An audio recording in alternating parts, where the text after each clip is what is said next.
പാർലമെന്റിൽ പ്രതിപക്ഷ പ്രതിഷേധം തുടരുന്നതിനിടെ NDA പാർലമെന്ററി പാർട്ടി യോഗം ഡൽഹിയിൽ തുടങ്ങി. പാർലമെന്റ് ലൈബ്രറി ബിൽഡിംഗിലെ GMC ബാലയോഗി ഓഡിറ്റോറിയത്തിലാണ് പ്രധാനമന്ത്രി നരേന്ദ്രമോദിയുടെ നേതൃത്വത്തിൽ യോഗം നടക്കുന്നത്.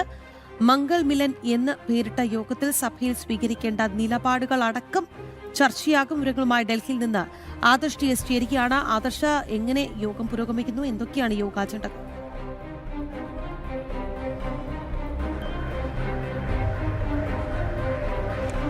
രാഖി, വർഷകാല സമ്മേളനത്തിൽ ഭരണഘടനാ ഭേദഗതി ബില്ലുകളടക്കം പാസ്സാക്കുന്നതിനുള്ള നീക്കമാണ് കേന്ദ്ര സർക്കാർ നടത്തുന്നത്. അതുകൊണ്ട് തന്നെയാണ് NDA MPമാരുടെ ഈ മംഗൾ മിലനും ഏറെ ശ്രദ്ധേയമാകുന്നത്. കാരണം ഈ മംഗൾ മിലനിലായിരിക്കും പാർലമെന്റിലെ ഇരുസഭകളിലും സ്വീകരിക്കേണ്ട തന്ത്രങ്ങൾ സംബന്ധിച്ചുള്ള ചർച്ചകൾ നടക്കുക. ഇതിൽ ഏറ്റവും പ്രധാനപ്പെട്ട ഒരു വിഷയമെന്ന് പറയുന്നത് ഒരേ സമയം സഭയ്ക്കകത്തും പുറത്തും പ്രതിഷേധിക്കുക എന്ന തന്ത്രമാണ് പ്രതിപക്ഷം സ്വീകരിക്കുന്നത്.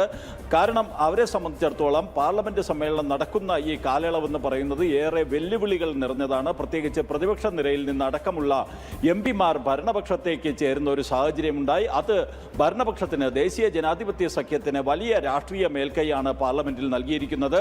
അതുകൊണ്ട് തന്നെ ഈ ഒരു സമ്മേളനത്തെ പരമാവധി തടസ്സപ്പെടുത്തുക എന്നുള്ള തന്ത്രം തന്നെയാണ് പ്രതിപക്ഷം സ്വീകരിക്കുന്നത്. അതുകൊണ്ട് തന്നെയാണ് അവർ നീറ്റ് വിഷയവും അയോധ്യ രാമജന്മഭൂമി വിഷയവും ഒക്കെ ഉയർത്തി ഇരുസഭകളിലും ബഹളം വയ്ക്കുന്നത്. ഒപ്പം തന്നെ പുറത്ത് കോക്രോച്ച് ജനതാ പാർട്ടിയുടെ നേതൃത്വത്തിലും കർഷക സംഘടനകളുടെ നേതൃത്വത്തിലും വലിയ പ്രതിഷേധവും ഈ പ്രതിപക്ഷ പാർട്ടികളുടെ ഒത്താശയോടുകൂടി നടക്കുന്നത്. അതുകൊണ്ട് തന്നെയാണ് NDAയുടെ പാർലമെന്ററി പാർട്ടി യോഗവും നിർണായകമാകുന്നത്. കാരണം പാർലമെന്റിൽ സ്വീകരിക്കേണ്ട തന്ത്രങ്ങൾ സംബന്ധിച്ചുള്ള നിർണായകമായിട്ടുള്ള നിർദ്ദേശങ്ങൾ മുതിർന്ന നേതാക്കൾ ഈ യോഗത്തിൽ നൽകും. ഇതിൽ ഏറ്റവും പ്രധാനപ്പെട്ട ഒരു നിലപാട് NDA സ്വീകരിക്കുന്നത് ഭരണഘടനാ ഭേദഗതി ബില്ലുകൾ അടക്കം ഈ സമ്മേളന കാലയളവിൽ തന്നെ പാസ്സാക്കുക എന്നതാണ്.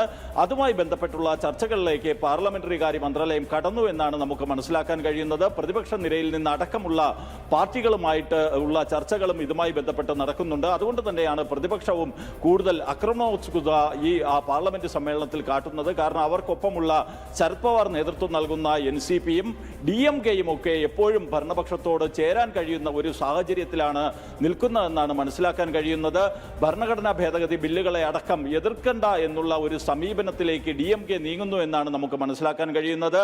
ഈ മണ്ഡലങ്ങളുടെ പുനർനിർണയം അടക്കമുള്ള കാര്യങ്ങളോട് കടുത്ത എതിർപ്പ് ഇപ്പോൾ DMKയ്ക്കില്ല എന്നാണ് പുറത്തുവരുന്ന വിവരം. അങ്ങനെയെങ്കിൽ ഒരുപക്ഷെ അത് പ്രതിപക്ഷത്തിന് വലിയ തിരിച്ചടിയായി മാറുന്നതിനുള്ള സാധ്യതയുമുണ്ട്. അതുകൊണ്ട് തന്നെയാണ് NDAയുടെ പാർലമെന്ററി പാർട്ടി യോഗം നിർണായകമാകുന്നത്. രാഖി.